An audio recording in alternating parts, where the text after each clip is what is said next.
Keep it important. All right. If I can get the council members to take their seat. Then what do you do? I appreciate it. It is 3:15, January 20th, 2026, and the public facilities meeting is hereby called to order. If I can, have everybody stand for the Pledge of Allegiance. Pledge allegiance To the flag of the United States of America and to the republic for which it stands, one nation, under God, indivisible, with liberty and justice for all. Ms. Brock, can you confirm that this agenda has been posted and published in compliance before you? Yes, it has. All right, and now can I get a motion and a second for the approval of today's agenda? I'll make that motion. I'll second. All right, is there any objection to the approval of the agenda? Seeing no objection, it is approved. Moving forward to the approval of the minutes from November 17th, 2025. Can I get a motion and a second for that? I'll make that motion. I'll second. All right, is there any objection to taking the minutes as written? Seeing no objection, they are approved. That brings us to our public comment period. It appears I have 3 individuals signed up. Your comments will be limited to 3 minutes. And I believe the first individual I have is Mr. Ron Fox.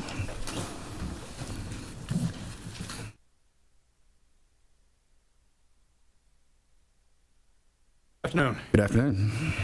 I'm speaking in regard to Somerset, the Somerset Roads, Somerset Point Roads, and the 2 different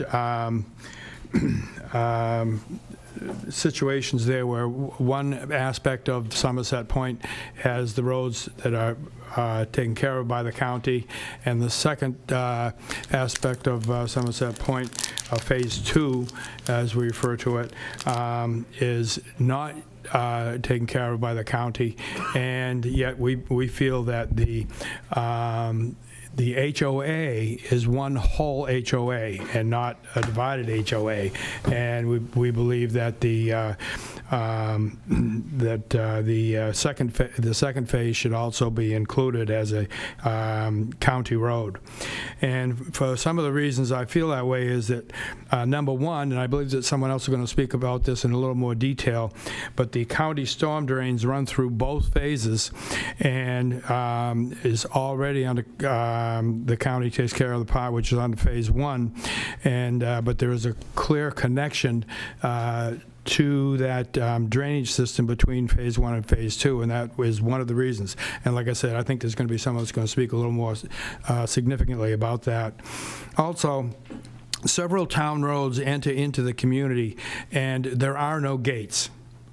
There's nothing that closes us off from any other part of the area. And among those roads are Flamingo Cove, Chinaback, West Gardwell, East Gardwell, Osprey, Turn Road North, Black Skimmer Cove, Laughing Gull, Mockingbird, and Marsh Hawk. Also, there are other roads intersecting county roads of Phase 1, which include Marsh Hawk to White Heron, Sandpiper to Gadwell, and Turn South to Gadwell. At a previous meeting, it was mentioned that Sun City paid for its own roads. They are, however, a gated community with restricted access, resulting in their use being primarily for occupants. They would also have been informed of the cost of the purchase, which was included for the price of the roads, when they bought a house in that area. I do believe that was not the case at Somerset Point. When I purchased a home at Somerset Point, I was never told that there was going to be any problem with the roads and that the county wouldn't take care of them and that we were going to be charged extra and that sort of thing.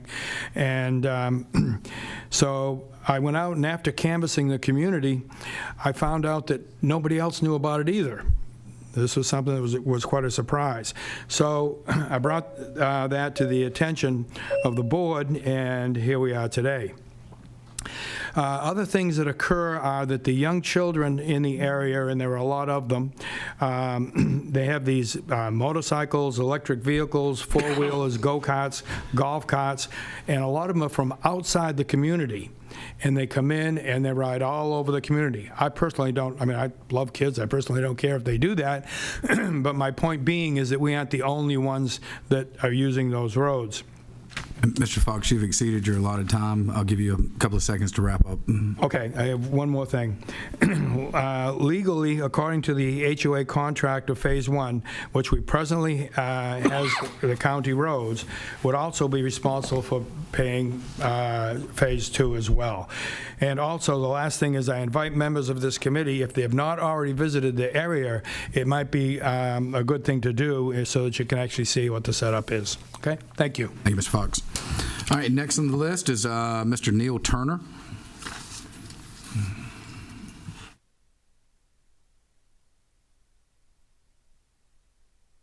Yes, sir. Good afternoon, everyone. How are y'all today? Good. Great, thank you. My name is Neil Turner. I'm the owner of Low Country Ferry. As our continual working with the county, the staff that you guys have, I just want to first of all start off by saying you guys have an amazing staff. They work diligently day after day to try to just continue to make this a better county, and I just really want to thank them for that. I thank them for the last 2 years we've been able to have with them. They've been working in tandem with us. I know that Hank has gone on, but we're excited to work with the new people. So I just want to start off with that and just say thank you all so much. I plan to come to a couple of these meetings this year just to kind of get to know you guys better, if you guys have any questions or anything. The ferry is running great. Everything is running on time and on schedule, so we're all doing very well. A little pun is where everything is smooth sailing right now, so we're very excited about that. Just wanted to reach out to you about that. The second reason I want to talk to you was the waterway ordinance. This is a separate part, just kind of happened to fall on the same day, so it worked out well. But the big thing for me in the waterway ordinance is you guys are trying to solve an issue that is a big issue that I think for everybody, and I think if we all came together, we could work very much in tandem and solve an industry-wide issue rather than an individual issue. And what I mean by that is right now we have people that are using the boat ramps for commercial use when there are marinas that can still facilitate those things. So if we just all come together and work, I think we could come with a really good solution. So I was going to keep it really short today. I really just want to introduce myself, talk to you guys, and say thank you so much for the last 2 years. Today, the 16th of January, was our 2-year mark. So I just wanted to thank you all so much. Okay? Thank you, Mr. Turner. Thank you all. Thank you. All right, next on the list, Eric Bickman, I believe. And I apologize, hard reading some of the handwriting here. And can you please pronounce the name? I want to make sure I got it right. You call me as long as you call me. My name's Eric Bickman. There we go. I'm here to talk about Somerset and its roads. The original application asking the county to consider the roads was signed by me. So that's why I am here today. Moved to the community back in 2015 and knew Hilton Smith pretty intimately throughout that period of time, and knew, all along, we always discussed, even after hurricanes, that the roads within the community were all going to be county roads and were county roads. David Bartholomew and myself, we talked in September of 2024, once it became apparent that there was an indication that the county was not going to be accepting the roads. But for 10 years, I think 192 homes all were of the assumption that the county was going to be taking the roads. Hilton built the roads to the county standards. He put up road signs to the county standards, not to the private community side. So I think in many respects, Hilton believed that the county was going to take all these roads. For 40 years of real estate, I have never known a developer who will build to a county road standard when he knows the county is not going to accept them. They will take the money, they will take the margins, and they will go home with that. They won't spend the money. So my belief is that Hilton truly believed that this community was going to have all of its roads county roads. What has transpired now, or is about to transpire, should the county not accept the roads, is that there will be a serious divide within a very good community. We just said the Pledge of Allegiance, and that we will all work together. And this community does not want to become a separate community. It doesn't want a phase one and a phase two. But there are a lot of seniors in phase one who are very budget conscious. And they bought in this development because the common charges, the HOA charges, were very affordable. The housing was affordable, the common charges were affordable. Nobody is prepared in any way to start accepting the costs associated with these roads. Each one of you comes from a different constituency in this county, and each one of you are going to be faced with a similar problem. May not be with regards to road, but it may be in regards to something. And each one of you are going to look at the others and say, can you help me here? I need to breach the rule. The policy that you have in place of not accepting roads is a nice global way of doing it. But in reality, there's a lot of taxpayers in this community who are paying a lot of money every year for the next 20 years, and a $2 million budget is seriously not a major contributing factor, given the amount of taxpayer money that's being put out by 192 homes. So I wish you give serious consideration to what is a very good set of roads ready to be taken on, not some dirt road someplace like on Salicornia where you put in 900 foot of road. So I'd like you to really consider, the constituency that we have there and what they did. I appreciate your time. All right, is there anybody in the public that did not get a chance to sign up that would like to have a public comment? Don't all jump at once. All right. Seeing nobody, I will close the public comment section. That moves us into the Assistant County Administrator report. Jared, are you providing that report today? All right, thank you.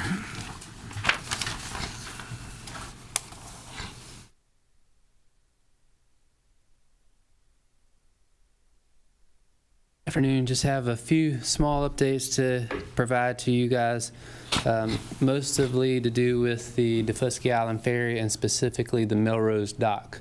So as you all know, by now the county took ownership through settlement agreement in December of that property, and then Hank abruptly left thereafter. So I don't know if that was connected or not, but I've had the fortunate opportunity to be involved from that point, and so I wanted to tell you what's been going on over the last 2 weeks. So a lot of good stuff. We've visited, both myself and staff, engineering, public works, and facility staff had visited 2 separate occasions to the islands to check out the dock. We've immediately addressed some safety concerns and put up some plywood and areas where it wasn't safe for citizens to be at this point in time. So we've gone ahead and done that work. We've had some discussions, both internal and with folks there on our visits, about some of the operations as well as some of the planned improvements. And most importantly, we've had a kickoff meeting with our contractor. As you guys are aware, we issued a contract with O'Quinn Marine to do some immediate repairs. We had a report done prior to that said these are the things that you need to look at initially. So we have that kickoff meeting on the 13th of January. At that discussion point, what was included in that initial contract amount was just replacing some wood decking, as well as some support, some piles that needed some additional support, and some cross bracing underneath. It was mostly a Band-Aid to some of the most serious safety issues, but in talking through that, I think there's some opportunities that we discussed with the contractor to add on to that and to actually do some rehab, not just immediate repairs. And there's an agenda item here later in the meeting for a change order to discuss through that a little bit further. So all in all, though, a good meeting with our contractor. They ordered materials before Christmas. Those materials are still yet to come, but they should be here in the next week or so. So he plans to be out there prior to the end of January. So the work that's scheduled right now, it's about 4 to 6 weeks. And as you'll hear from Brian and others about the change order opportunity, if we add that, the good thing is we can get that while he's out there and get the materials procured. which may be another week or two. All in all, what we're doing is making the necessary repairs right now while it's the shoulder season, ahead of the future summer busy season. So a good thing there. Another good thing is we have the funding for it. So we're not asking for the funding. We have funding in A&H tax. There's a $1.5 million allocation to this last year. We've already got money towards the contract, and then the change order that's to be considered will be out that same pot of funding. So what we've identified is some action items, again, breaking it up into immediate and midterm and long-term action items. And our top 3 immediate term items are public information notification. So we want to make sure that the public knows, specifically the islanders, what the settlement is. One, I know we've made a press release, but also identify graphically on a map. Redfish Holdings, now known as DI Launch, is presently out there, but they have a right to be out there. They have a portion of the dock, and we want to make sure that's clear to everybody what that is. As well as we want to increase our notifications. So similar to our success at All Joy, we created a landing page for that. We're working on that to make a landing page so we can post updates and people can get automatic notifications as they wish. They can sign up for those notifications and it'll take them straight to that landing page. So that hopefully there'll be some messaging that goes out about that this week. And really we're going to target specifically not island-wide or not county-wide, but really the ridership. So we have a good curated list already, and that's what we'll use as our starting messaging. Construction, I talked to you about the construction, and that'll be coming to you here in a change order. You'll hear a little bit more.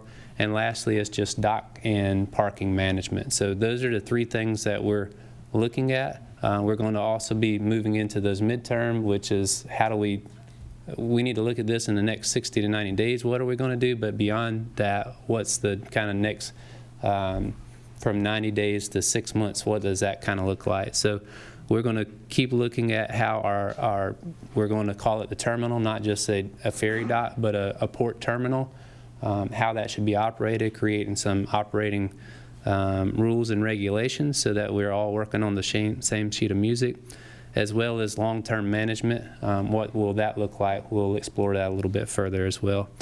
And then lastly, what are the long-term improvements we need to look into from a capital perspective? So a lot of good positive action, a lot of good staff participation. So Hank was doing a lot of this, and now we spread that load out, and we've got a lot more staff that's working on this collectively. So if you have any questions, I'll take any questions on Defusky. And other than that, one small update before, if you want to ask questions, but shifting gears a little bit is our long-term right-of-way manager, Miss Patty Wilson. Her last day with us is this coming Friday. So we're thankful for all of her service that she's done. She's been involved in a lot of things on Defusky as well as throughout the county. But we're especially glad that we've had the opportunity to train somebody over the last 4 or 5 months to work alongside her, Kelsey Floyd. She'll be replacing Patty as of Monday, but she's been training with her and getting the education and historic information. So although we'll miss Patty, we hope we don't miss any steps after she leaves. So with that, that's all that I have, and I don't think Chuck has anything either. If there's any questions, we'll take those. Yes. Go ahead. You, sorry. I'd just like to say thank you to Patty. She is not only a friend, she's a neighbor, and she was one of the first people when I got on county council that educated me about easements and what it takes and how she gets it done, and she's done a great job, and it's going to be big shoes to fill. So. And Paula, did I see your hand go up? Oh, yes, thank you, Chair, Mr. Chair. You said it's no longer Redfish or whatever, it's something else? Redfish Holdings was the previous owner's name. Since then, as part of the settlement, and I don't know all the terminology, but now the current name that's being owned is DI Launch. DI Launch? Defusky Island Launch. And who took Hank's responsibilities over to you? I took the ferry responsibilities. Oh, you did? Oh, lucky you. Yes. And I want to say, Patty, I don't know you, but I heard a lot of other good things about you. And have fun being grandma. And planning that wedding is, I used to be a florist, so I dealt with a lot of brides. Anyway, good luck to you. Mr. Dawson. To Patty, I say thank you for the opportunity that I had to work with you as you assist us in getting some of the right-of-ways for some drainage projects throughout my district. You've done a stellar job. We're going to miss you. And so we just say, go in peace. God bless you. Is there any other member of council? Oh, I'm sorry, I saw his hand. Mr. Glover. Let me go. Patty, thank you so much. I had the opportunity to work with Kelsey Floyd on a few things in the past. I think she's going to add great passion and good work to that and carry on that good work you've done, Ms. Wilson. Jared, thank you so much for your report. This landing pad or page that you talked about, what is that? What's the primary focus? It's the ferry itself and the operations, so both Melrose, CC Hague, and ferry, anything that the county pushes out information, that'll be the one source, one-stop shop. So we'll be able to, those that are interested, be able to get the curated material. The public you're talking about, the folks. Yeah, I just can't help but think of Bradley Circle and what we're doing there, Mr. Warren. Bay Pines, does it make sense we do a landing page for that? I mean, that to me, it sounds like a great opportunity. You can definitely look into it, yes. Thank you. We'll look at it. Mr. Glover? Yeah, I want to echo what everybody has said about Patty, and she's one of the first employee that I really develop a close relationship with in the county to get a sense of the county, and she's helped me along the way. And with that, Patty, for me, I have to give you a stand-up ovation. Absolutely. Is there any other member of council that wishes to ask questions? I'm sorry, Brian. Yes. I'd just like to point out, it's not too late to put her on legal hold. So is there any other member of council? Yes. I do have one for Jared. Yes, sir. This is a question, and I would say this in relationship with Patty. I started with the county in 17, and one of the things that we talked about was the need for space. So where is the public facility right now? Or Patty's building. office? No, the building itself.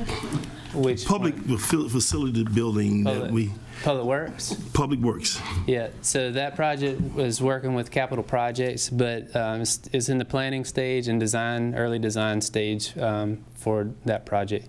And it should be on before Patty leaves, or it's going to no. construction? I wish. I mean, if we could get it by Thursday, that'd be great, but I don't think we'll be there.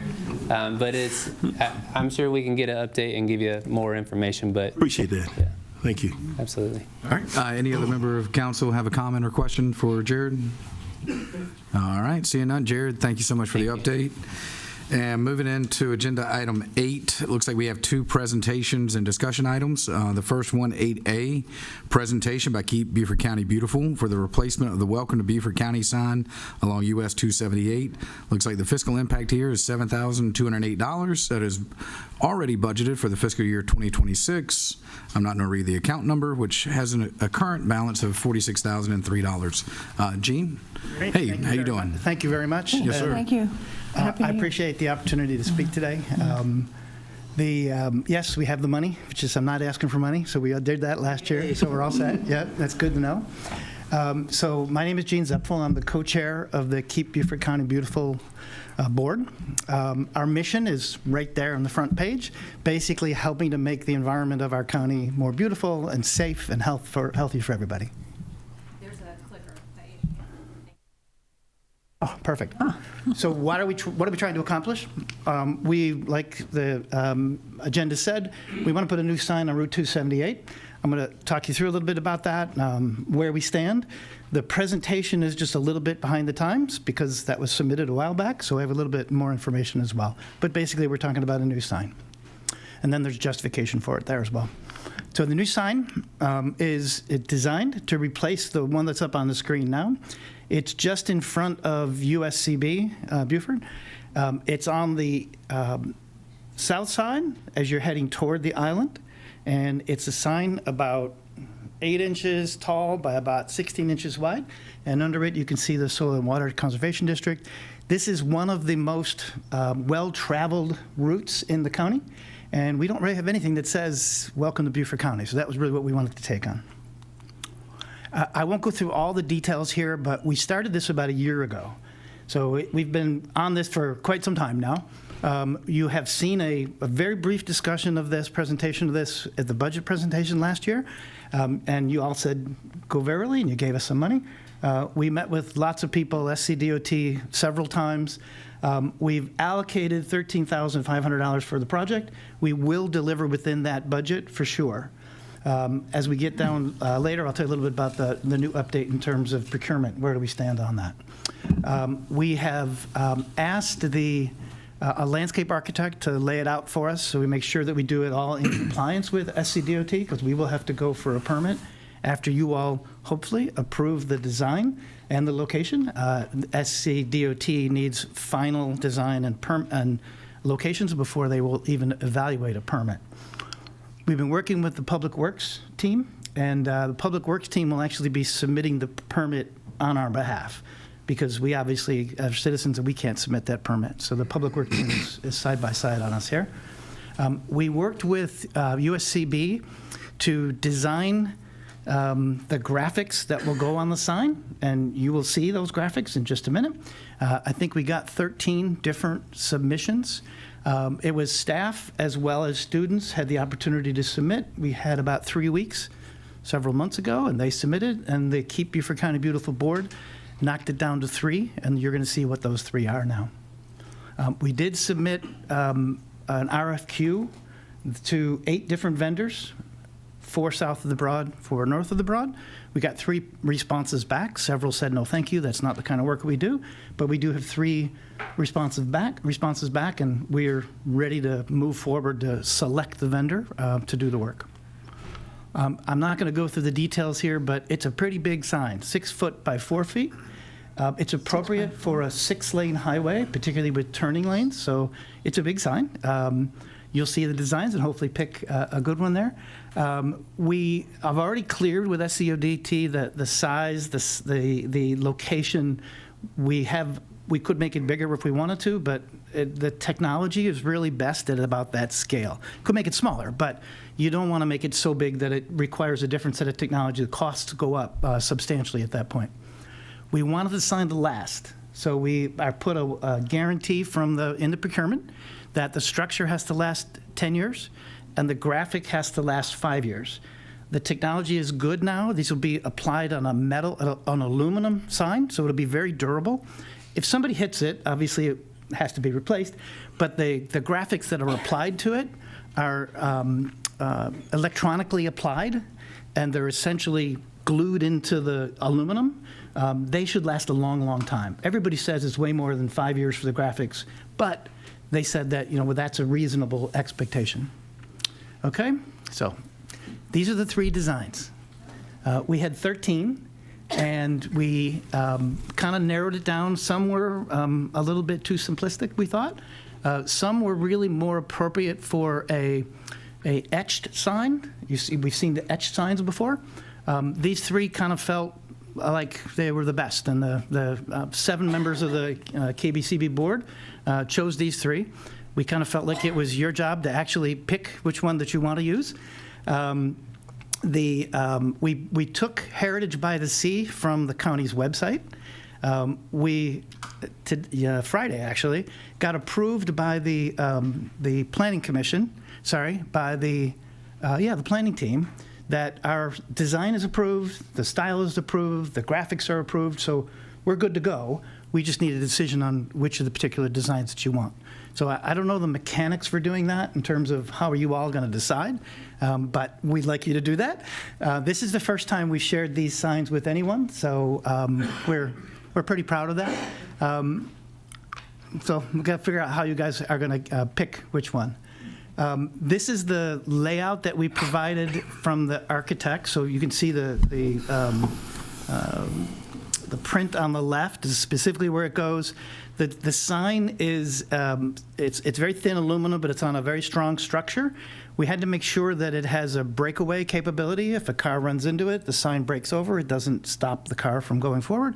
So we're going to be very compliant. We're very confident with that. Okay, so today, hopefully, you all can approve this thing. Pick a design.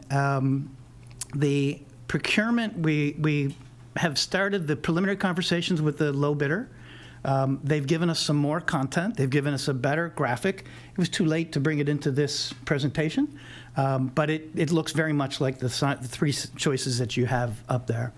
Our next steps would be, once you all decide, we will work with the Public Works Department to put together the necessary SCDOT permit that has to be sent in. Like I said, we've got all the design materials. We've got the landscape architect. We're ready to go once you all pick a design. We think it should take about 2 weeks, which is what the SCDOT people told us. They also recommended that we do it in 2 phases, like install the sign and then landscape it later. So we can go back for a landscape permit. They said the combination takes longer, and you need a 5-year maintenance contract on the landscape, and it just gets more complicated. We can easily go back and landscape it if we choose to, but it's not a lit sign. It's a one-way sign, so you only see it as you're driving toward the island, toward the water. You don't see it when you're going the other direction. You'll just see the back of it, so it's just a one side. So we're ready to go. We really, really would like to get the project done this fiscal year. We think we have everything lined up, and all we need now is a decision from the board. Yeah, if I can, this is a presentation only, but I don't know if... Does the board discussed and picked 3? Does the board have a preference of any of those 3?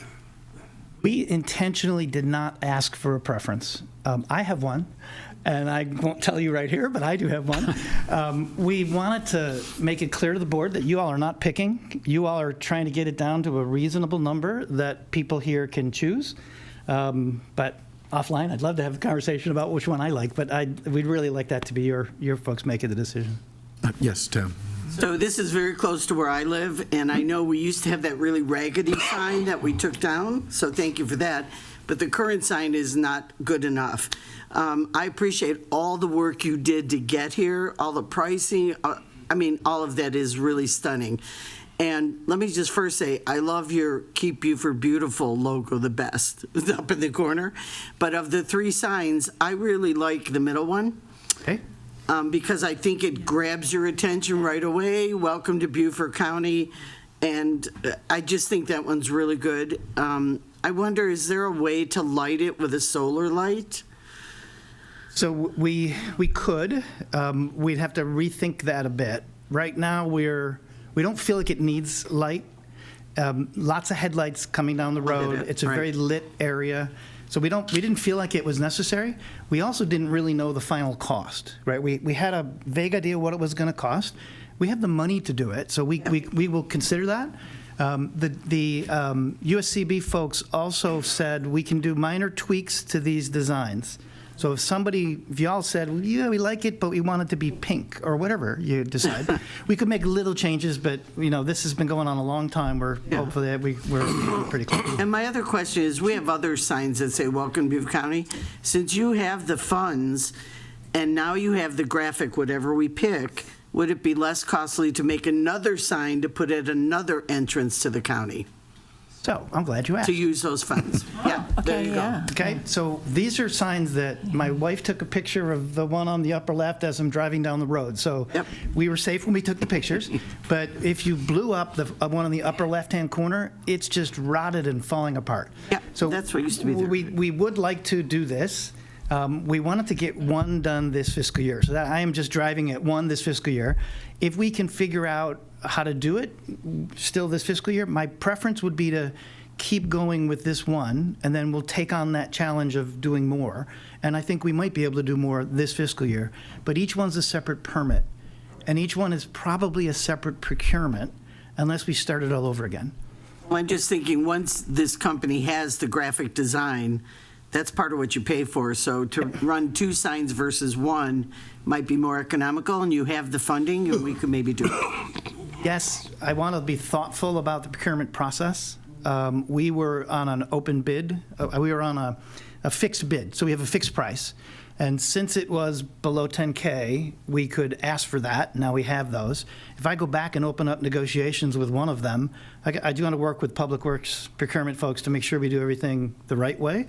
I don't know that there's a lot of savings, because once everything is digital, and you're only going to make 6 signs, you're not going to make 600 signs. So there may not be economies, but I will ask. You know, we will definitely look into that. We would love to change them all out. No question about it. We just wanted to get one done definitively this year. Any other questions? Yes, Ms. Question. Brown. As far as the lawn maintenance, you said 5-year contract. Can our Public Works Department take care of the maintenance in that area? So they could. Yeah. This is, I believe it's actually, the ground is owned by the state. So this is within the easement of the state. Oh, okay. However, it's so close to USCB that as we talked to USCB, and we took them out to the site and we walked the site, so we spent time with USCB. Oh, wow, okay. Their maintenance people and their leadership said, we already maintained the lawn well beyond that sign. Even though it's not their lawn, they still maintain it. So they said they definitely will maintain the grass and the lawn around it, so it'll look better than what the state would provide. Right. The state is only going to do it till Yes, this I high. know, yeah. They're going to, the USCB does a good job. So they've already committed to doing it, not on paper, but it's already part of their space that they maintain today, so it's really no So additional. you all did a great, all the committee did a great job. And I agree with Ms. Tabernick. I like the middle one. I've been at several of your meetings when y'all went through this, and you did a great job as a committee. We really appreciate you as volunteers, and I like all 3 of them, but, you know, they're all beautiful. Thank you. Anybody on this end? Yes. Last, Gene, your passion and what you bring to this, I just can't help but support you on this, and we thank you for your efforts. We've had the chance to meet on this, and I'm telling you, you ought to do more things with us. And so appreciate that. Hope we get an opportunity to do that. I'm sure you will. Is there a process for you all to make a decision, or you'll worry about that? I was just about to ask if anybody wanted to make a motion to put this on a full. Can I'll make a Move it to motion council? that we approve the second sign, and that we approve funding it. Or are you, do you want to move this forward as an action item to the next I would. full council? Yes, I would. Yeah. Yes. I Okay, would. so, Full council. Yes. So, And it'll be in Hilton Head, by the way, really close to where you live. what, do you mind restating the motion? The motion would be to move this from discussion item to council to fund this project, and I'm looking at item 2. I believe it's already funded Yeah, okay, Already to funded, approve yeah. the expenditure. and final design, right? But we'll do that at the next council meeting, which is in Hilton Head, correct? Okay. And what's the date on that one, just so we can put 26, January 26? So that is first and second on that, motion second? All right, you got that? Well, now do they want to discuss if Yeah. they like, yeah. Now, do y'all want to discuss If you the like individual designs? Or do we do that at the council meeting? Technically, we should do that at the council meeting, but Okay, we're still, all right. but we do need to Well, we have vote on full that council. motion. Is there any objection to that motion to sending it forward to full council? All right, seeing none, that motion is successful. It'll be moved to the January 26th meeting for an action item for us to actually entertain and pick final design for you. Okay, great. right, Thank you very thank much. you. Appreciate your opportunity. Good job. Thank you, Gene. Great job. Thank you. All right, next up is 8B, a discussion of proposed ordinance amendments to Beaufort County Ordinance, Chapter 102, Waterways, Article 1, Section 102-1. I'll tell you what, can I sum this up and say waterway ordinance? Yes, sir. Articles 1 to 3. Fair enough. Thank you. Floor is yours. Good afternoon. Dylan Kidd back here with you today on the Waterways Ordinance for another round of discussion before the committee. Apologize for my voice today. Please let me know if there's anything you don't quite pick up. The joys of having children in daycare keep giving this time of year. I went back and watched the prior Public Facilities Committee meeting in November just to make sure my notes had actually accurately captured everything that we discussed that day. You'll see in your backup materials that we have the version before you today is the January 15th version. It comes with a handy legend at the top that sequences the the proposed changes that we've included with this. So you'll see that a yellow highlight was something that we originally proposed. A blue highlight was something that was presented to PFC on November the 17th that we went through. And the green highlights are 4 additional changes that we have placed within this ordinance for consideration and discussion today. I'll first go through those, and then I'm happy to go through any of the prior suggested changes or any issues that y'all would like to discuss today. So first, you'll see on the first page of it, we've added a definition for charter, and that pertains to fishermen, captain, et cetera, just a general use of charter as we use it within the article. That was one that was requested by council to make it committee to make it perfectly clear that the regulations within this section do not apply to charter fishermen, as we had discussed. And we get to that within the general prohibition section, which is 102.29. And we have, in that section, we had previously inserted the charter language into Section A of the exemptions. Shall not apply to oystermen, crabbers, charter, or other commercial fishermen, et cetera. So we've just tried to make that as clear as we can on the charter aspect. You'll also see under 102.29A that we've added another exemption under subsection 3. This was aimed at the boat dealers issue that we had talked about at the last meeting. And it states that the section shall not apply to the test driving of a vessel for potential lease or sale by a licensed purveyor of watercraft, or to testing for repair or maintenance purposes by a licensed business engaged in the repair or servicing of watercraft. That's trying to get at the issue of boat dealers having test drives, and as well as those who service boats being able to test the maintenance that they performed out on the water and not subjecting them to any penalties under these regulations. The next edit that you will see is also under 102.29. It is towards the bottom, M. So as you'll recall, M2 we discussed at the last meeting the limitation of a number of commercial passengers for things like charter fishing expeditions, sightseeing, et cetera. We had limited it to 6 originally. We had pulled some data on the number of licenses that people typically have, and we'd gotten that back to you all. And what we found was the overwhelming majority did have 6-pack licenses. There was still some feedback at the prior meeting that perhaps we'd like to increase that to a greater number. And so we have stated in here that you're permitted no more passengers than permitted by your license, obviously. So if you had a 6-pack license, you can't exceed that. But if you are licensed to carry more than 6, we have capped it at 12 commercial passengers for this version of the ordinance. So certainly happy to discuss that if anyone has additional thoughts. And then another issue that we looked at is under 102.31. And that's subsection E pertaining to barges. And this came up in our discussion of the special issues pertaining to Defusky at the last meeting, and we've met with some citizens and certainly heard a lot of feedback on this. So rather than exempt all operations to and from Defusky from all regulation, what we've tried to get at here is the most targeted way we can do it, which is to specifically exempt barges servicing Defusky coming to and from the mainland, stating that they're able to use our landings, but they remain restricted from using our piers, and that's primarily a liability concern of bumping into a pier and us having to incur the cost on it. And as we believe that we can allow services to Defusky, transporting goods, passengers, or et cetera, by barge, and we can allow them to maintain the service to the island while also adhering to the goals that we've set out for Articles 1, 2, 3 in terms of the regulation. So those are the specific changes we've put in. Again, in going through the feedback from the last meeting, we had a lot of questions about charter fishermen or other charter operators of vessels, boat dealers, commercial passengers, and barges. And then Mr. Reitz brought up a question pertaining to licensing and insurance of folks that operate water-based businesses.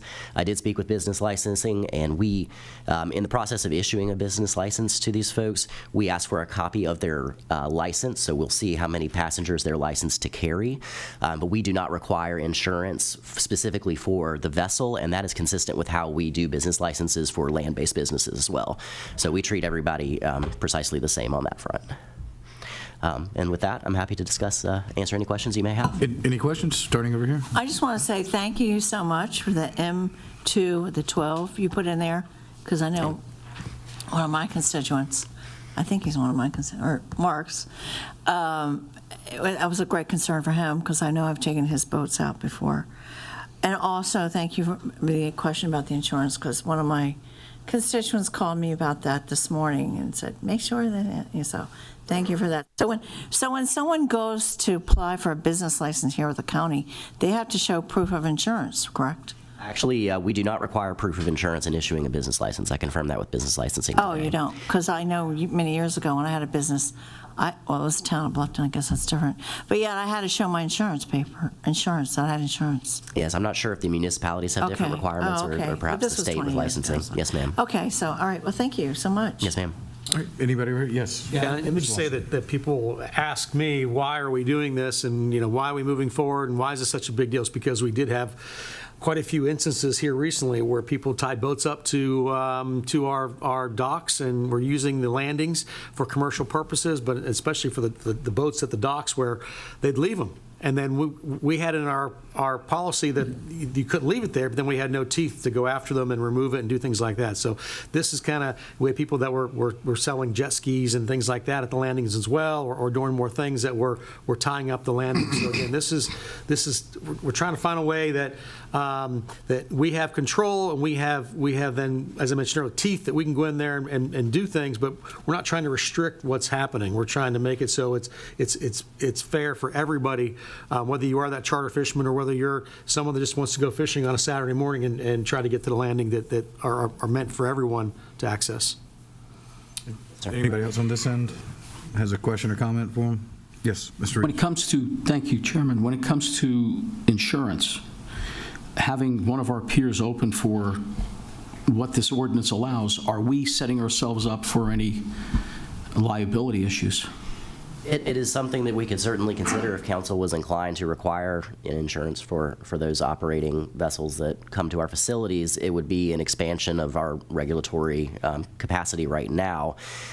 We would be, to the extent someone is operating a vessel and does not have insurance and impacts one of our facilities, yes, we would be looking to that person to recover for any damages sustained, and to the extent they didn't have insurance, we wouldn't be able to do that. So it's a real concern, and it's something for council to look at if they wish to address that here or potentially within. I know we have the business license amendments to that ordinance coming up at some point as well, so it could be something to explore there. When we talked to Sea Pines Marina and Broad Creek Marina and all, two different schools of thought. One, level playing field, and two, liability, correct? How does this new reworded ordinance that you put together address a level playing field? Fees, dock fees, insurance, licenses, all of that. Yes, sir. So I will say, to sort of echo what Mr. Lawson was getting at previously, the goal here and what the problem that we were addressing is really one of congestion and of equal access and of an equal playing field, as you mentioned. We have seen instances where folks are setting up, with a trailer full of jet skis or kayaks in the parking lot of one of our landings and sitting there and renting them out to people as they arrive. So what we've done to get at that specific issue is we have limited the site of the transaction, which is to say, you can't take payment or on-site reservations for someone who is coming down to the landing to meet you there for the purpose of obtaining a kayak, a jet ski, etc. We have made it so that so that we have access to the parking lots and that people have equal access to the landings, docks, piers, et cetera. But while on the other hand, we are still allowing that business to operate by stating that we can have a transaction that is that takes place elsewhere and still allow that business to put in a kayak or jet ski or something like that that's been reserved by someone paying for it.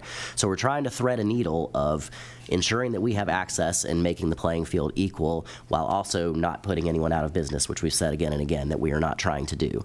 So it does, and I know that we have had feedback from marina operators as well who are concerned, and so what we're trying to do here is to make it so that we don't allow people to conduct necessarily their own private businesses out of our county facilities if it has a detriment on the ability of our citizens to access the facilities and the waterways, et cetera, but also allowing free enterprise to the extent that we're able. And it's a difficult balance, but this is what this process has been about, and we've been going back and forth with suggested edits, and hopefully we're arriving to the right balance. As we sit here today, how do we enforce that,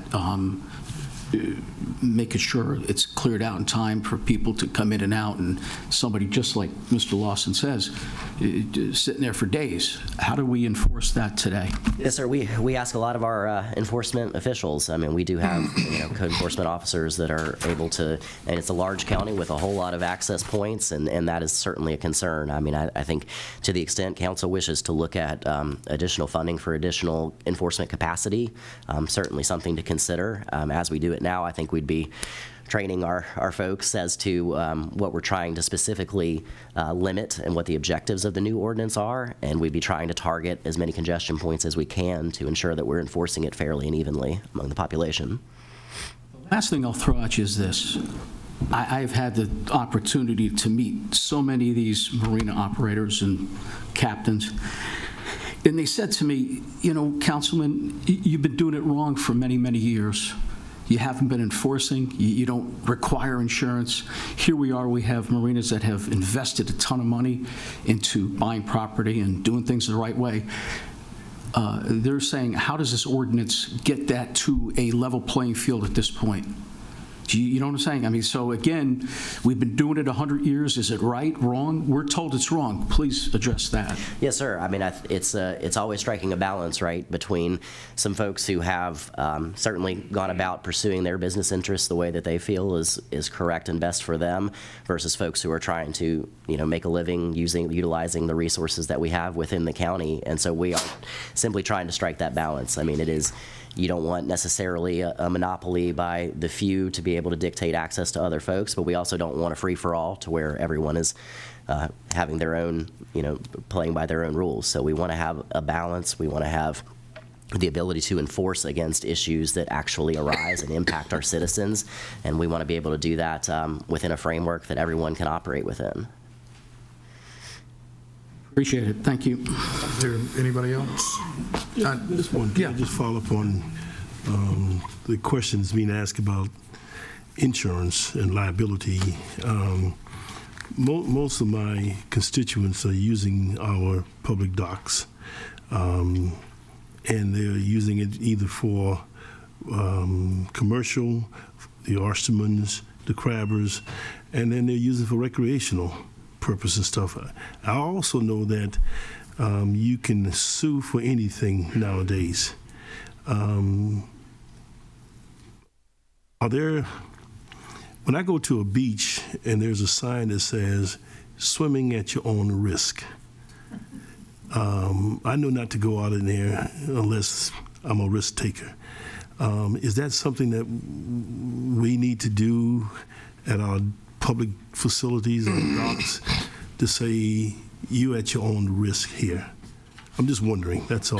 I think to some extent we do have some of that signage in some places. We can certainly verify that. I'd say the insurance issue to me really comes in if we're looking at protecting the county from someone who impacts one of our facilities, but then doesn't have the coverage for us to recoup some of that cost if we were forced to.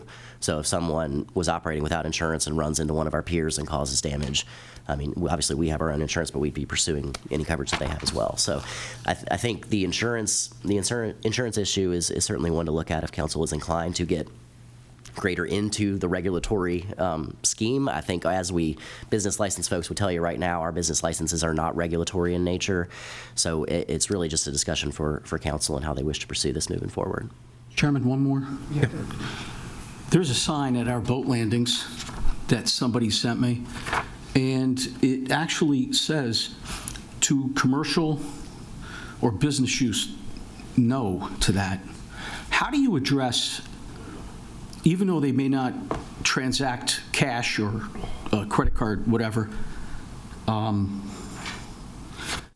do you justify for us, this says no commercial or business activity in our piers? Right here, take a look. You can submit this if you like. That's at our piers right now.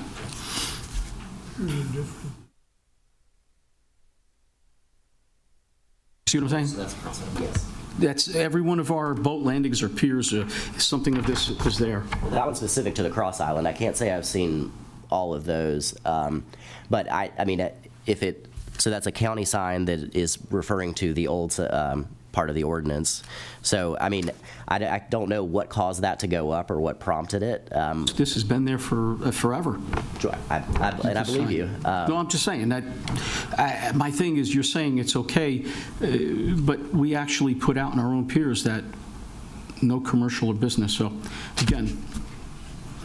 I want to finish that we didn't have an ordinance to stop it. We put that sign up, but there was... Actually, we changed an ordinance to come to this new. Didn't we have an ordinance already? No, we didn't. Let me remind the committee that when the ordinance first came forward, it was because of complaints out in the community about commercial activity at the docks and whether or not we should be enforcing that. And we had the exception where commercial activity was prohibited in our ordinance unless you're a fisherman, crabber, or a couple other things that were in the ordinance and everything. As we brought that forward, several council members didn't want to prohibit commercial activity. They wanted to protect the small business people using our public landings and docks. So we took the ordinance back, separated it from the other ordinance that we passed, revised it to the comments from the council members, and that's what's before you today. So you asked about leveling the playing field.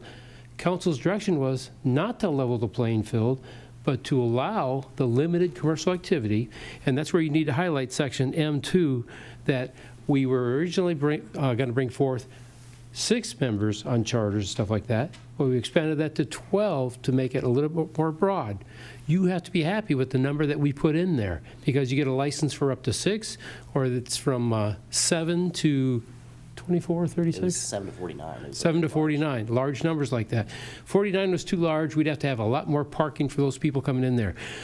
We are recommending 12 is what Dylan and John have put forth for your consideration. You have to be happy with that number. But that's how it came back. We weren't leveling the playing field at council's direction. We were allowing some commercial activity at our docks and piers. That's what council directed, as opposed to prohibiting that. That's why we're allowing for the charters to go there. And you have to be happy with the number 12, or is there a different number that will make council happy? We don't know. But we took our guidance from council, and again, it's what council wants to approve to make everybody happy. And there has to be a balance between some commercial activity or no commercial activity. Well, and Mr. Reese, you finished Yes, sir. on that? Yeah, thank you. So I want to say one thing. I was one of those folks that wanted to support and protect the small business operators out of our boat launches, because as I've learned more about this and talked to folks on both sides, north and south of the Broad, this is a hard process because it is a drastic difference between the commercial activity north of the Broad versus south of the Broad. I mean, population density, the access to marinas, the commercial viabilities of the marinas down south, as compared to my understanding is there are not commercial slips available in northern Beaufort County.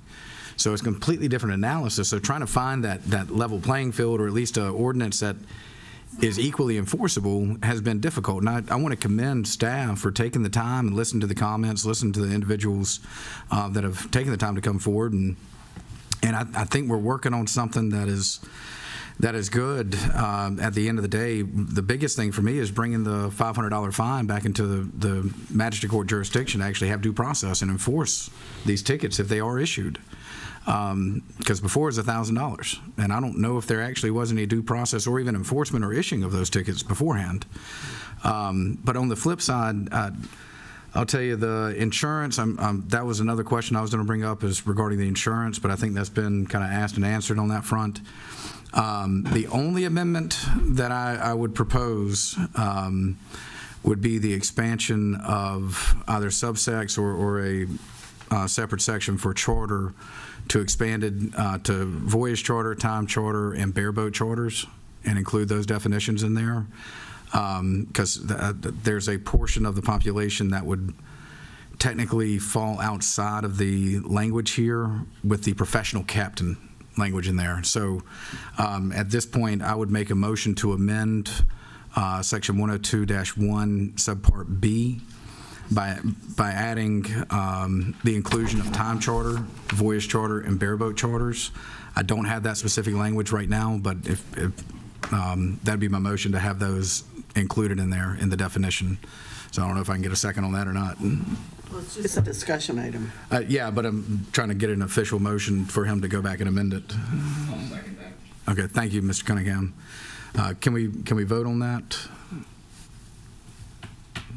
Yeah, you I got a don't motion. know exactly all the terminology you're talking about. So I'll lay it out there a little bit. And like I said, I don't have the specific language, but a voyage charter is chartering a vessel for a specific voyage from point A to point B. A time charter is for a specific amount of time. So, let's say I rent a kayak for a week. That's technically a time charter, even though it's a kayak. Bareboat is, let's say I want to rent a pontoon boat, then I get access to that boat. It doesn't come with any provisions. I have to put the fuel in it. I don't have to provide the captain. It's my boat for that period of time. So it's a bareboat charter. So those three definitions would cover, I think, our kayak operators that don't have a professional captain, and it would also cover individuals that lease or rent the vessel itself without a captain. So I think that would be the close-all to capture the charter. That's my amendment. Like I said, I don't have the specific language right now. And where would that vessel be? It just can't take place at the, like for instance, there's an operator in Port Royal. I can go rent a pontoon boat. They'll go put in, I don't obviously pay them at the boat ramp, but they go put it in. I take the vessel, and I can have it either for the afternoon or if I have a place to tie it up, and that may be a marina too. So I mean, it might get the marina might get some slip money on that front, but I have access to that vessel. But they're not providing a professional captain. That's in the current language right now that says, charter shall mean private service for hire in which a professional captain transports individuals or cargo by water. So those other operators would fall outside of this definition. So including those other types of charters would protect the other individuals and operators here in the county, especially northern Beaufort County at least. So, like I said, I'm sorry I don't have the specific language, but that'd be my amendment for you to go back and put that in there. I'm happy to make the suggestion or make an official motion on that. So I don't know, do we want to call a vote or just direct him to maybe work on it and bring it back? Just direct him. I think just general guidance from the committee is all this. 10-4. 10-4. And then vote on council, next council meeting? Back to this committee. Yeah. Then I'll withdraw that motion, and Logan, I think, will withdraw that second. And that's kind of the guidance on that. Thank you, Mr. Cunningham. So for guidance purposes moving forward on a timeline, I think we had envisioned it coming back to this committee as an action item at the next opportunity, and then going to council as an action item after that if approved by committee. I did want to note we were envisioning perhaps this being a scenario where we would have public hearing on the first reading, just so we get the maximum amount of feedback from everyone before we move forward. We did post this again for public comment. We will continue to do that. We'll do that well in advance of the next committee meeting as well, when we hopefully have a final draft to be presented as an action item. Is there any other questions or comments on that? I just have a question. So you have all of this. What's the level of enforcement? Because you can have 1,000 rules. If they're not enforced, they're moot. So what's our level of enforcement? Tough for me to put like that sign. A number. Yes. So I mean, Hopefully it will be as robust as we're able to have it at the problem areas that we know exist. If we're getting reports or places we've had primary reports, I think we'd start there. But I mean, it's as we've said before. I mean, we do place a lot on our code enforcement folks, and it's a large county with a whole lot of access points. So it's a difficult task, but I think we need to be intentional about where we are beginning and where we concentrate our efforts as far as enforcement goes, and that honestly depends on some public feedback as well. So we always want to hear from citizens about where they're experiencing problems and where they're not. So this issue is really more south of the Broad. It does, yes, with the conflicts for space, yes, ma'am. Yeah, we've heard from some of the people, yes. Big deal where I'm at. I know that. All right, any other comments or questions? All right. Hey, Dylan, thank you again. Thank you, team, for putting all this together. I appreciate Ms. it. Dylan, thank you. All right, moving forward to the actual agenda items. Now we have 9A, a resolution to accept a South Carolina Aeronautics Commercial Airport entitlement grant in the amount of $42,625 for approach tree mitigation at Hilton Head Airport. This is contingent upon final grant offer, and the fiscal impact looks like 100% of it is going to be covered by this grant if approved. Once again, that amount is $42,625. Mr. Rimbold, if you could. You want me to move that? Yes. So moved. Yep. I'll second. We got Mr. Dawson on the second. And Mr. Rimbold, floor is yours. Thank you. Happy New Year. All right, this is an easy one. It's just a tree project that the airport has executed. We're just finishing up the south end of the airport now, but there were trees that had grown up into the approach surfaces at the either end of the airport, and the FAA made us aware of that. So we've taken action, and we're using monies that are made available to us by South Carolina Aeronautics. All right, any questions? Pretty straightforward. All right, can this move forward without objection to County Council? All right, seeing no objection, this will move forward. And Mr. Rimbaud, I guess you're going to stay right there for a minute. 9B is a resolution to accept a South Carolina Aeronautics Commission State Local Airport Development Grant in the amount of $46,775 for design and permitting services related to the relocation of the Beaufort Executive Airport's existing automated weather observing system, contingent upon grant offer. The fiscal impact here is the total cost of the automatic weather observing system. Relocation design and bidding services is $77,959. And the South Carolina Aeronautics Commission will provide $46,775, representing 60% of the eligible project cost. The remaining 40% local share, totaling $31,184, will be funded through Beaufort County's American Rescue Plan Act allocation. No additional county general fund dollars are required for this action. And it's coming from the Grant Expenditure Fund, 57,130. And can I get a motion and a second to put this on the floor? I'll make a motion. I'll second that. All right, that's Tab and Mr. Reed, and floor is yours. Great. Thank you. This one also is not all that exciting, but it's part of the hangar development project at Beaufort Executive Airport. And as that site work is ongoing now, the AWOS station is in the way of the project. So it's just being relocated to a different location. And this is the design and permitting and engineering services, or the bidding services that will get that completed for us. Are there any questions for Mr. Rimbaud on this one? All right. Can this be moved forward to County Council without any objection? Seeing no objection, this is passed, and we'll move forward to County Council. Thank you. All right. Thank you, Mr. Rimbaud. 9C, an ordinance authorizing the acceptance of a drainage easement located on Leo Green Road. Fiscal impact: acquiring the drainage easement will have no fiscal impact. Maintenance and any work related to the easement is to be included in the stormwater maintenance account. All right. Can I get a motion and second to put this on the floor? All right. I'll second Mr. Dawson, Ms. Brown. And the floor is yours. Okay, thank you. So Leo Green Road is one of the current roads on our dirt to pave program that we're actually constructing now. So a drainage easement is needed for the construction of the drainage conveyance and is for our maintenance once it's completed. So this is a easement affecting one property. It's 30-foot wide, about 200-foot long. As I said, no fiscal impact now, but that will come out of the stormwater maintenance fee for Public Works to maintain. Straightforward. Are there any questions or comments on this one? All right, seeing none, can this be moved forward to County Council with no objection? Yes.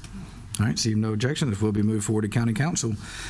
Brian, I guess you're up here again. So this is 9D, an ordinance authorizing the private road acceptance of Somerset Point, Phase 2, HOA roads, Cowbird Court, White Ibis Drive, White Heron Drive, Turn Road South, Sandpiper Drive, Foxbarrow Road, and American Avocet Court into the county road inventory. The fiscal impact here is the current road conditions meet county standards.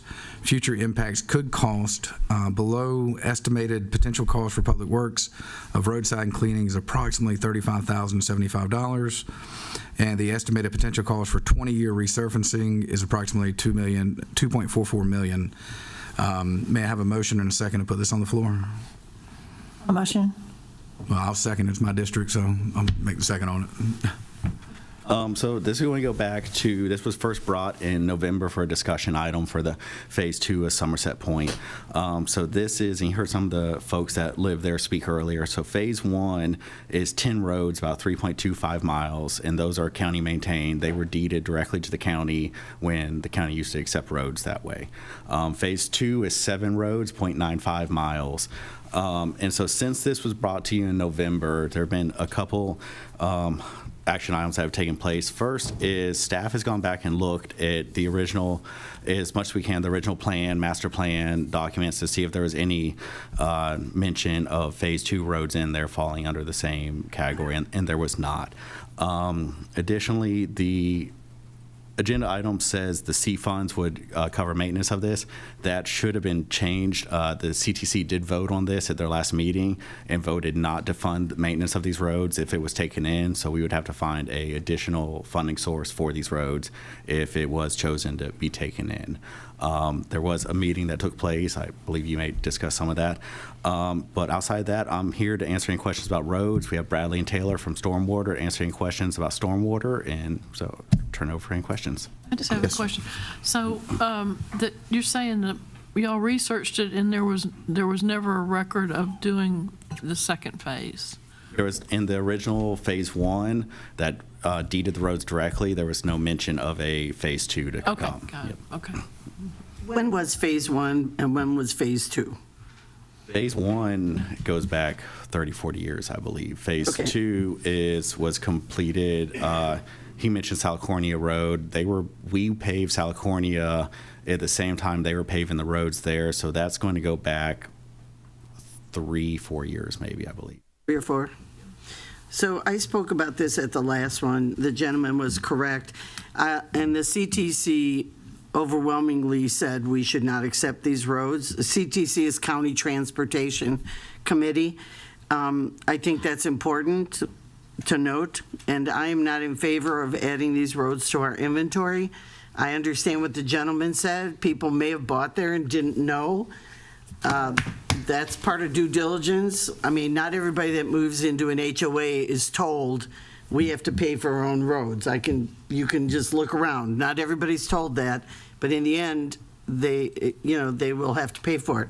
So I am not in favor of this one. Yes, Mr. Dawson. I might recall, we have a private road policy, and I don't know whether it's policy 15, 16, or 17, but it addresses our method of accepting private road into the county maintained system. And if my memory is correct, I think I went through the process of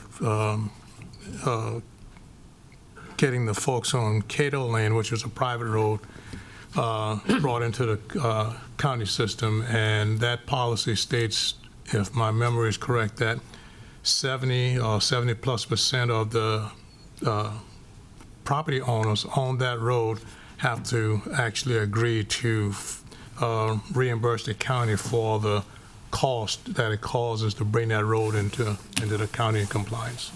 So something to that effect. Yeah, so there's policy statement 15 and policy statement 17 that you mentioned. One has to do with bringing private roads in, and one has to do with the maintenance of private roads. So as far as the policy statement goes to bring the road in, they have met all the criteria that they were supposed to do. They have filled out the petition, and that's what the second gentleman alluded to earlier. The other statement that you mentioned is where if the county was to go and do one-time maintenance on private road, a dirt road, for instance, that's where it would come into those homeowners reimbursing the county. So they're two separate policies having to do with the same issue, but yeah, they have filled out the petition and submitted it, and they've been working with Patty for a while on this, and so she's followed up, made sure they had all the petitions signed and everything they needed. So that's why it was brought to you in November for discussion, because they have met those criteria. So. Yeah, I mean, I think that the private road issue was even brought up or passed before, or that policy was before any of us even got here back in mid 2015s, I think. But you know, in Bluffton, and I live in a neighborhood. Paula, your neighborhood might be the same way. That I've probably got 7 or 8 different neighborhoods that would love for the county to take over, and the county to come in and handle the drainage and handle. Well, and again, the ones I'm talking about aren't gated, because you can't be gated, but we're built to county standards, so that you've got at least, again, 7 or 8 or 9, I can probably name, you know, off the top of my head, that would love to become a county road. And why is because of that resurfacing cost that we see on there, and say, wait a minute, if we have how many of these neighborhoods that do that? So that was why previous councils decided that was not a practice that they were going to move forward with, was because of the long-term costs. Because again, there are, in my neighborhood, I live in Heritage Lakes, it was built to county standards. I mean, and we've talked about that, but again, they can't become a county road, because again, it was after the fact of when the county changed the policy. Yeah, and that's why policy statement 15, I believe it is, was put in place, was because of the old policy was just deeding them to the county, and that's why they put that policy in place. And then to the whole county standards issue, up to this point, I'm not aware of any actual written standard county policy or county standard. We're working to get adopted now, but it's kind of been, you know, when you're going through the permitting process, they would tell you how it need to be built, and then. Remember, some doing core samples is what they had to do to prove the depth of the underlayment, the depth of the pavement. I mean, they came in and cored out a 4-inch core to prove what the county standard, if it met the county standard or not. Yes, sir. So if there's, go ahead, Mr. Reeds. Briefly, last couple of years, I put a little effort into stormwater and who does what and who's responsible. And just in the last couple of weeks, I learned of but an ordinance or a policy that allows communities like this to come back for credit or credits. I was looking for cash and all, but for some neighborhoods. How does that, Mr. Moore, how does that apply, or Mr. Barrow, how does this apply to this neighborhood? How can they, if we're not going to take the roads back in, are they allowed, or are they eligible to apply for that credit? I'm not aware of anything for the road. Well, I just learned about it myself. That's a stormwater, if you want to take that, Jared. I can answer. That was part of another stormwater discussion we had. And so as part of the stormwater ordinance, there's a stormwater manual that describes the opportunity to apply for credits if your neighborhood has certain best management practices that are the county standards or above. So this neighborhood, just as any other neighborhood, if they meet those county standards and they go through that process, it's online on our stormwater page online. The manual describes you got several different factors that you can utilize, and if you meet those, you submit a report to the stormwater department. They'll evaluate that, and then they'll coordinate with the auditor to offer the stormwater credit back. And then there's a yearly inspection report that's required to keep that credit in place. It came to my mind because I heard that gentleman speak about how Hilton or some builder made those roads or built those roads to county standards. It sounds like they're already at county standard level. So again, it's something new that I learned in the last couple of weeks that we offer, and I think it's a great thing to really understand and how it can help.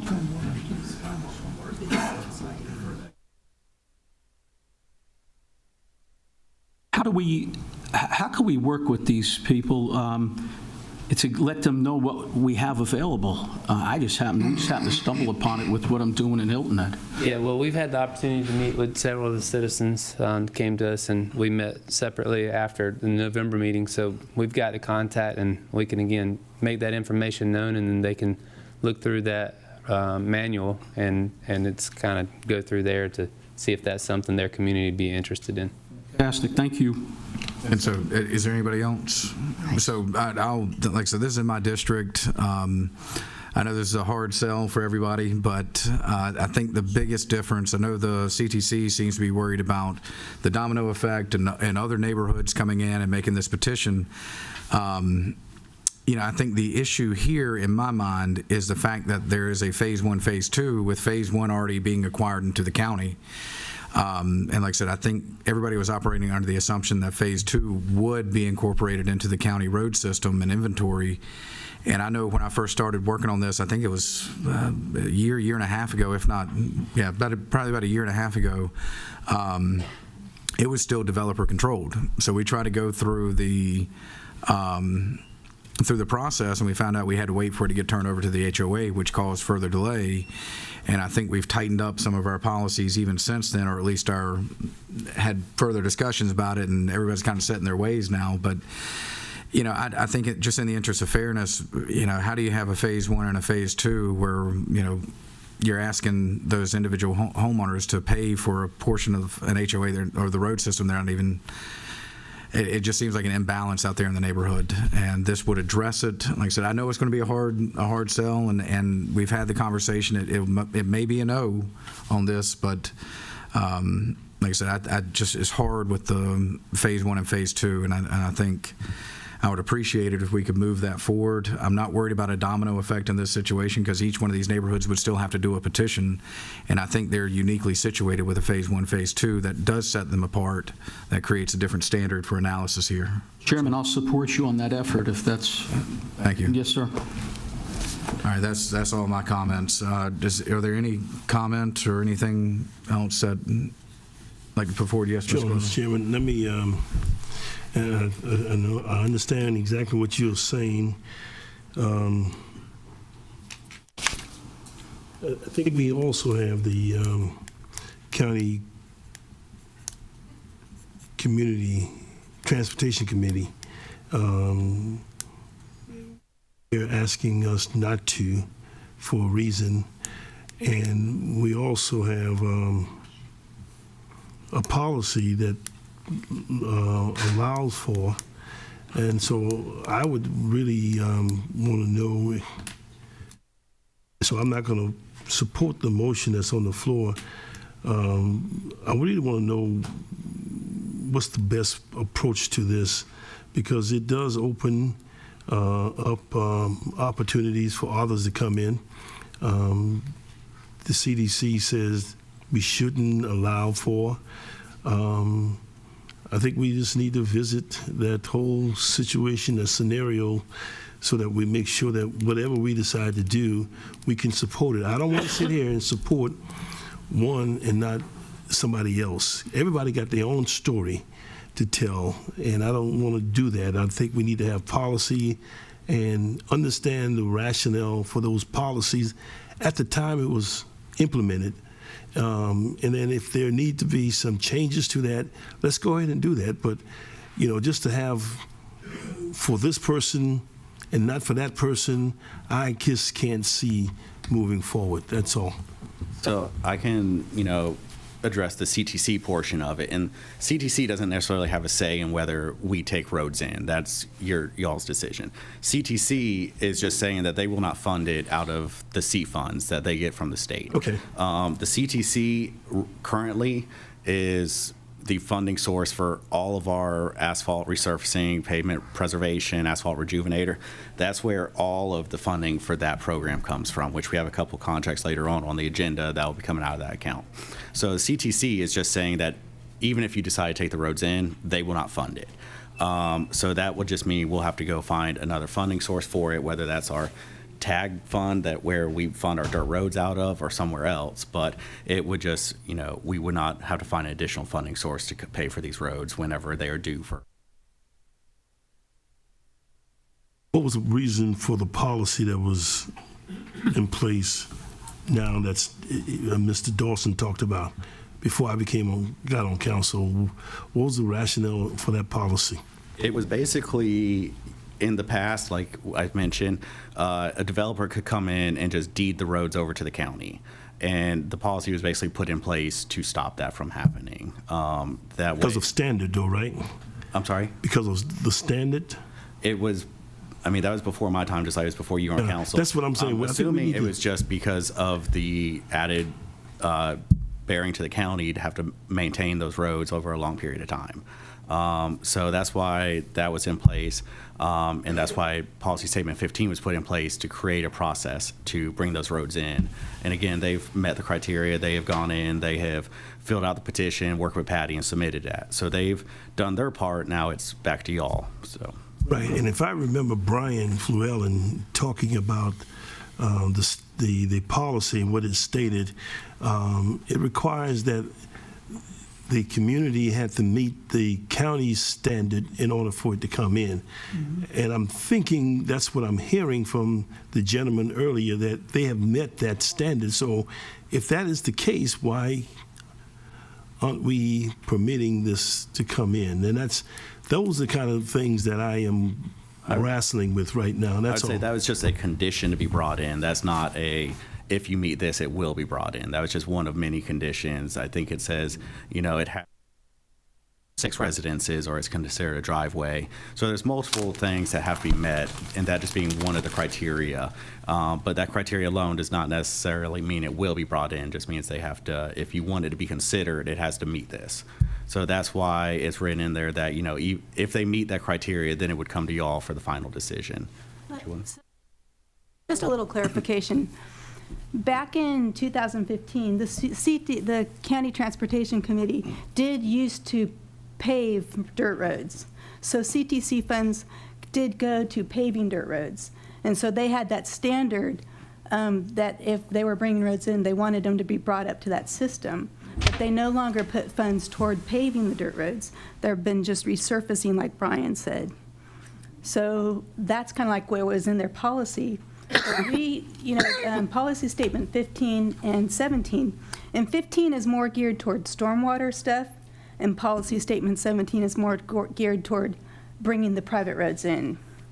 County council, they wanted county council to have, to make actions regarding all the roads brought into the system, because there was a disconnect between planning and zoning, like them approving plans, and then they had dedicated roads and drainage dedicated to Beaufort County.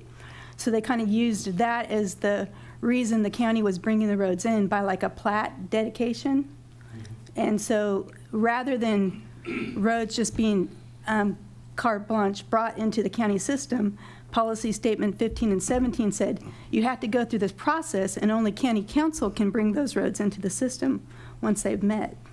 What Mr. Dawson was talking about was the more one-time maintenance thing, where you create a special purpose tax district to repay the county for the county doing the one-time maintenance thing.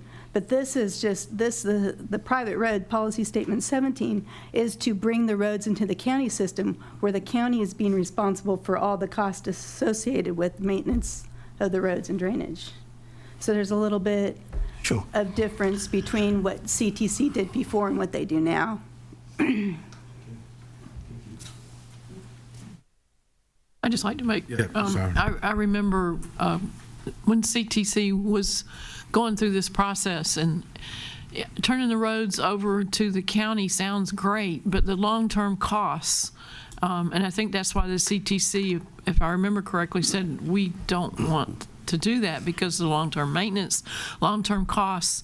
Once they turn it over to the county, it's ours, and that's it. And that's what I remember. So I cannot support this. Brian, one last question for you. Actually, Patty, you made me think about something.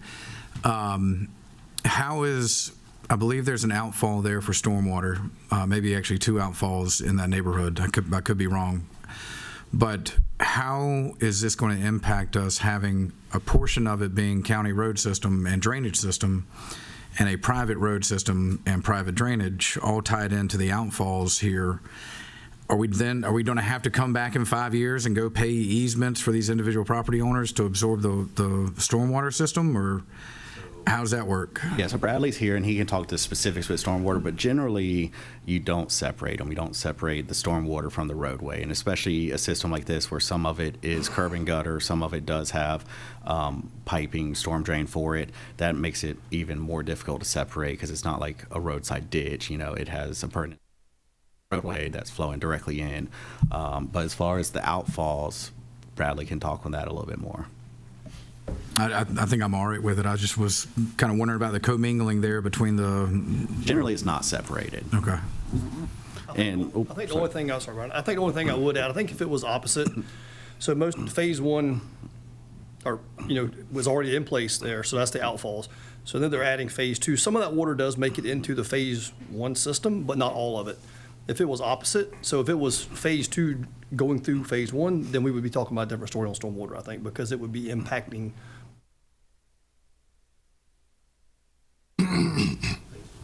Understood. I believe is there any other questions or comments on this one? I believe there's going to be a roll call vote. If you could call the roll. So can we repeat the motion so we know? Just to be clear, all you're doing is looking for a recommendation forward to county council, either thumbs up or thumbs down. Yep. So yes would forward this to county council with a positive recommendation. Yeah, the yes would be the approval of it in a positive light. No would be a recommendation of no to full council. Mr. Passman's right, it goes anyway. Yeah, it goes anyway. But it's, do we support it or not? Right. Okay. And Let's do a roll I think we have almost full council here other than, I think, one, so. Larry and Logan are on. Oh, I didn't see Larry just got on, I guess. Yep. Councilmember Brown? Yes? Committee Vice Chair Bartholomew? Yes. Councilmember Passamet? No. Councilmember McKellen?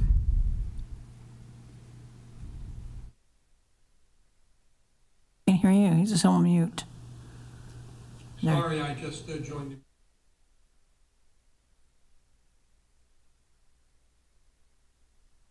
Yes, sir. Councilmember Glover? No, because I think we need to review the policy. Thank you. Councilmember Dawson? No. Chair Howard? No. Vice Chair Tabernick? No. Councilmember Lawson? Mark Lawson, no. Councilmember Reeves? Yes. Committee Chair Cunningham? No. The motion fails. All right, thank you. All right, moving forward to 9E, and thank you, Brian. Are you up next on this one too? I'm going to be up here for a little bit. All right, gotcha. All right, fair enough. 9E is approval of a contract to JH Hires for annual dirt road paving contract number 56, in the amount of, looks like, fiscal impact contract fee for design and construction will be $2,463,070. Staff recommends a 10% contingency of $246,307, bringing the total to $2,709,377. The funding for this project will be from account ending in 54500 with a balance of $6.8 million. May I have a motion and a second to put this on the floor? I'll make the motion. All right. I'll second. All right, and Ryan, all yours again. So this is just our annual dirt road paving contract. There's 4 roads on this one: Gibson Drive, Montgomery Lane, Ely Farm Road, and then the last portion of Johnson Landing Road. It was rocked a few years ago, and this is going to pave it, the last end of it. So, like you said, there's going to be about $2.46 million for the contract, $246,000 for the contingency. And I will add in there, when we got the bid back, we met with the contractor. This is a design build. Most of the roads were in line with our estimate, within 1 or 2%. The fourth one was significantly over what we thought it was going to be. We met with them, and because of the drainage situation out there, they were concerned that we would have to go full curb and gutter, underground piping, potentially even underground detention, so when they did their cost estimate, they included all that fee in there. So to be able to narrow it down and get a more streamlined design and possibly some cost savings, they need to get into design and do some geotech and soils testing. So that made sense. We felt that with that explanation, it was fair and reasonable. But there is a potential here, once we get into design, for some of these costs to actually come down, because we may be able to do some pervious asphalt or something instead of doing a full underground detention. So there is the potential for some cost savings with this contract, but so. All right, any questions? Yes. I see we only had one bid and it was deemed acceptable. Why only one bid? Where's the rest of the world? So this Paving goes- 278 and 95 probably, yeah. Probably. No, this goes back to a lot of our asphalt contracts, and just with being down in this part of the world, it's hard to get contractors down here. This being a design build, generally the two contractors that go after it are pulling from one of two asphalt sources. So, and I believe the other one is going to be doing 95 or 278. That could have played a part of it, but yeah, so that's why we got one bid. Raises a question, as the community would say, you only had one bid, why aren't you going out to rebid again? But we know the fact, but I wanted to hear it said. Yeah, and I will say, going back to our 5-year dirt road evaluation that, set out our 5-year plan, this is the first year of the updated 5-year plan that was completed 2 years ago, I believe, and the cost estimates provided 2 years ago, like I just stated, with the exception of one road, we're within a couple % of each other. So overall, we felt that those estimates and what the fees we got were reasonable, so. You anticipate, I assume, that we're going to have more and more issues with getting people to pave due to the state's 95, 278, all this fun stuff. Potentially. All these vendors are having a field day, I'm sure. Yeah, potentially. There are some other conversations that I've heard rumors about, but yeah, it could happen. It could, one may get tied up, but hopefully if one gets tied up, maybe some others will see a possibility or a opportunity and come in. So we'll see. So with this, let me just say this one. Do we put a timeline on them, or do we say, hey, you can do it whenever you have a slow time, or whenever, do we allow them to insert it in their calendar? I know we do where I live. So we let them fit it in where they can?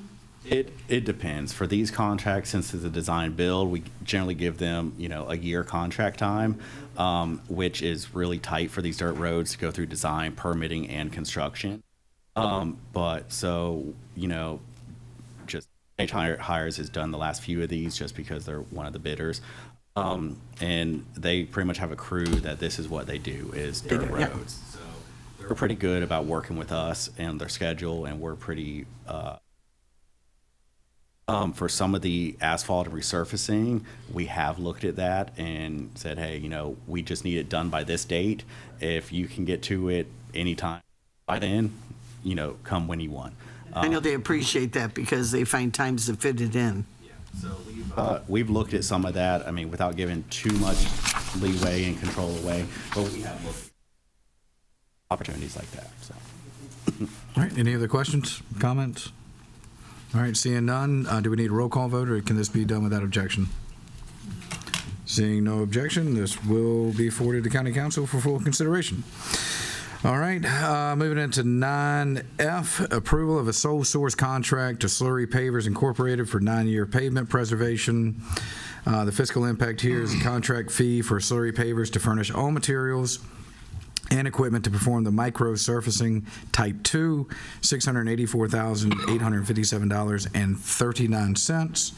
Staff recommends a 10% contingency of $68,485.74, bringing the total approval to $753,343.13. The funding for this project will be from CTC, State Infrastructure Account, ending in 54500. And with a balance of approximately $3.2 million. I'll make a motion to move this forward to full council. I'll second it. All right, got a first and second. Brian, all yours. All right, so this is, again, one of our annual programs. This is our pavement preservation. This is a microsurfacing contract, which Slurry Pavers, it is sole source. They've done this, I think every year that the county has done a microsurfacing program, they have been the one that has done it either as a sub or as a prime contractor. We have put this out for competitive bid before, and just like the conversation we just had, they were the only bidder and the only person that we are aware of geographically that does this. So this is, and again, their fee, follows trends with what we've had in the past with adjusted for inflation. So we felt it was fair and reasonable. It is a contract for almost $685,000 with a $68,000 contingency. This one is, let's see, I have it here, is 21 roads, 4.5 miles. All right, any questions or comments? All right, seeing none, can this be moved forward to County Council without objection? Yes. All right, seeing no objection, it will be moved forward. Moving on to 9G, the approval of a sole source contract to Pavement Technology for a 9-year asphalt rejuvenator. The fiscal impact here is a contract fee for Pavement Technology to apply Reclaim It asphalt rejuvenator and ARA1 tie asphalt rejuvenator will be $341,247.55. Staff recommends a 10% contingency of $34,124.76, bringing the total approval to $375,372.31. Once again, the funding for this project will come from CTC, account ending in 5450, again, with approximately $3.2 million in it. May I have a motion and a second to put this on the floor? I'll make the motion. All right, second, all right. It's all yours. This is our annual asphalt rejuvenator program. So if the last one was preservation, which I would equate to probably going out and siding your house, putting new siding on it, this is going to be the equivalent of going and putting a new coat of paint or stain on it. It's basically, taking a newer road, putting the minerals into it that lost during construction to extend that life. So for this one, it is 69 roads, about 17 miles. And this is, again, an annual program. This is a proprietary solution that this is the only contractor in the Southeast region that can apply it. So that's why this one's sole source. And again, this one is going to be $341,000 with a contingency of $34,000. And I will add, this is two different products. Reclamite is the regular rejuvenator. The ARA-TI, that is a rejuvenator, but it has titanium dioxide in it. And so this is a really cool product they've come out with the last few years. Charleston's using it, that it will take microplastics that are coming off the road and essentially, I think, dissolve 80 to 90% of microplastics. So they're not getting into the runoff, going into the marsh. So we're using this in roads that are outfalling into the marsh or something to kind of keep some of that out. It says that if you treat a road on this, it will eventually be net neutral carbon because it eats the carbon out of the air. So it's a really cool product. It's more expensive, but we are trying to utilize that in areas where it is like outfalling directly into the marsh. So, any questions or comments on this one? All right, seeing none, can this be moved forward to County Council with no objection? Seeing no objection, this will be moved forward to County Council. Moving forward to 9H, the approval of a contract to, is it AECOM or AECOM? AECOM for the SC 170 US 278 interchange design. The fiscal impact here is a contract fee for design and engineering and permitting is $537,400. Staff recommends a 10% contingency of $53,740. The total expected budget requested is $591,140. The funding for this project is south of the broad impact fees with the account ending in 54500 with a balance of approximately $3.8 million. May I have a motion and a second? I'll make the motion. I'll second it. Okay. I heard Mr. Passman first on the second. So this is going to be the interchange of SC 170, US 278, where we recently completed the near-term improvements. So AECOM has done a couple studies of that section 170 and 278. And in that study, they gave short-term, midterm, and long-term recommendations. The 170 near-term project was the near-term improvements. This is the next step for the midterm improvements. So this is going to be a diverging diamond interchange. They have done, again, the design for the near term, so they had a lot of the survey already. So we were able to go back to them and they were able to reduce their fee by about 10% because of some of the work they've done in phase one with the near term. So this is, staff felt it was fair and reasonable, and this is going to be the next step in improving that interchange. All right, any questions or comments? Yeah, by all means. Kind of explain to me exactly. I know you've done some work there, and you did a lot of improvement. So what's going to actually, how is it going to look when this is completed? So basically what's going to happen when this is completed is the 278 traffic is going to continue over the interchange. And so underneath where you have multiple different conflicts of cars turning across traffic now, you're going to install 2 signals, and you're actually crossing over and driving on the opposite side of the road. That way when you go to make your left or right off of 170 onto 2,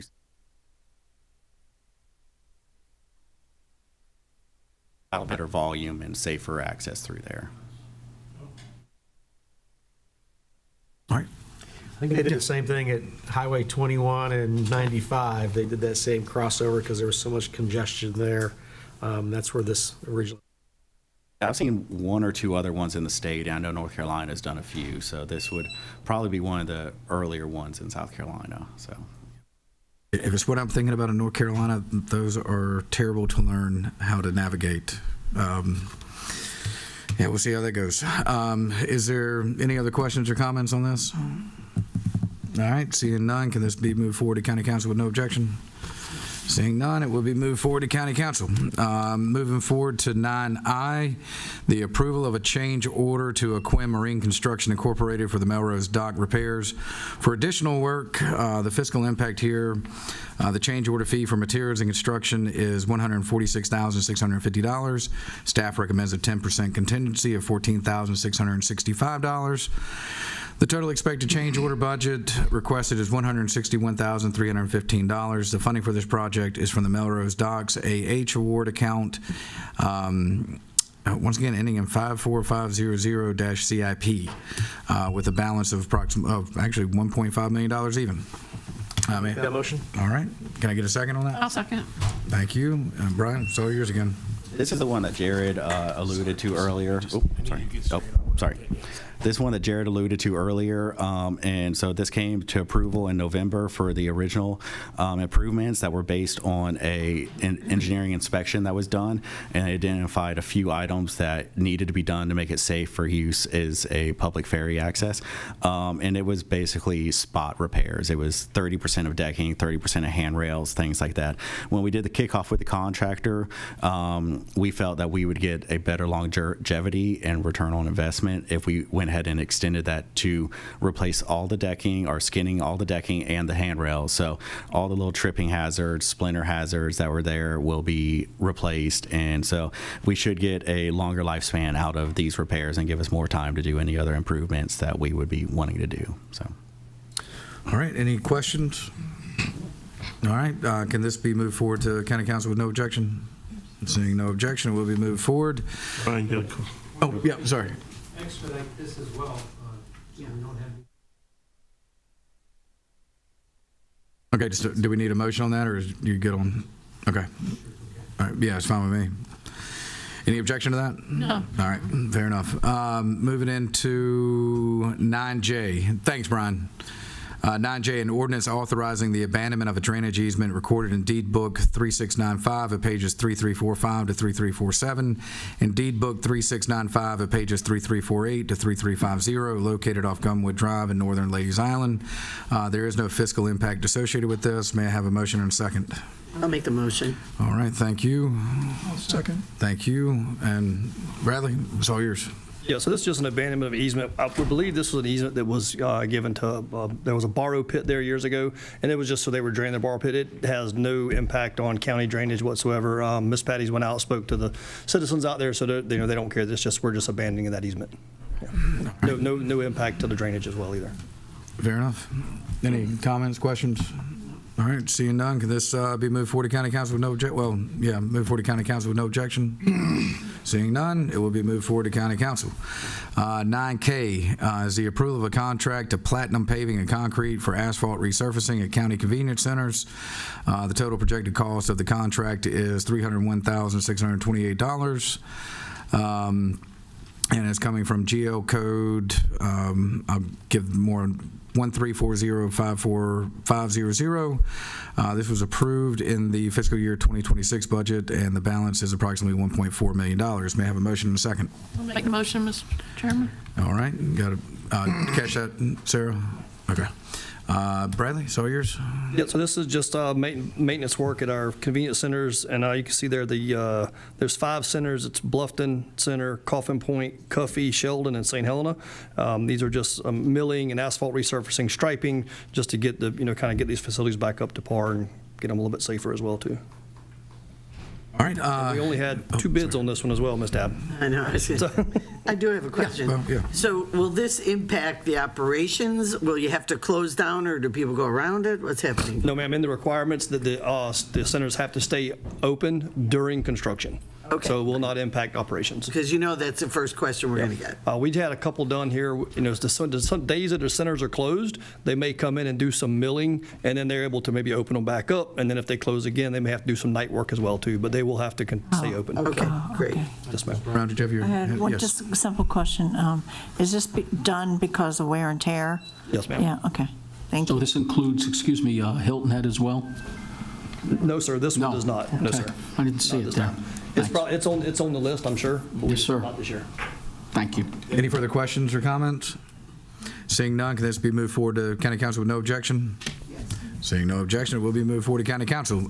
Moving into 9L, approval of a contract to Black and Veatch, I guess is how you say it, for Arthur Horn Wetland Restoration Project design. The fee for this project is $446,700. And staff recommends a 10% contingency of $44,670, bringing the project total to $491,370. This project will be funded through the Stormwater Utility Fund account ending in 51160 with an available balance of $657,000, $720,000. I can't even speak right now. I'd like to make the motion, Mr. Chairman, to move this forward. All right, is there a second? Second. All right, thank you. All right, that's all yours. So Arthur Horn Park is a 13-acre wetland in Port Royal that discharges into Battery Creek, identified as 303D impaired water for shellfish caused by fecal coliform bacteria contamination. The scope of this project covers design and permitting to restore stormwater function, reduce bacteria contamination, and create a community amenity by adding a boardwalk that circles part of the site to promote nature walks, birding, and wildlife viewing, including thoughtfully placed educational signage to explain stormwater features. All right, thank you. Are there any questions or comments on that? I'm just glad to see this project going forward. That was destroyed during Hurricane Matthew, however many years that was ago.